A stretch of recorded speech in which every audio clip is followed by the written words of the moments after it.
ಇವತ್ತು 4 ಮಂದಿ ಅದಾರಲ್ಲ, 3 ಮಂದಿ ಕಂಡ್ರೆ ಫಸ್ಟಿಗೆ.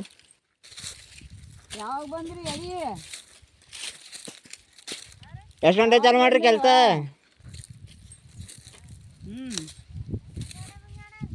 ಎಷ್ಟೊತ್ತಿಗೆ ಬಂದ್ರಿ ಅಂದೆ ಕೆಲ್ಸಕ್ಕೆ? 6ಕ್ಕೆ ಬಂದಿರಿ? ಮಾಡಿ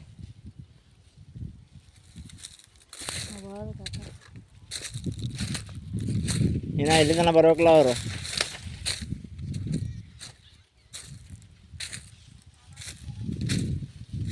ನಮ್ಮ ಗದ್ದೆಯಲ್ಲಿ ಕೆಲಸ ಮಾಡುತ್ತಿರುವ ಕೆಲಸಗಾರರು.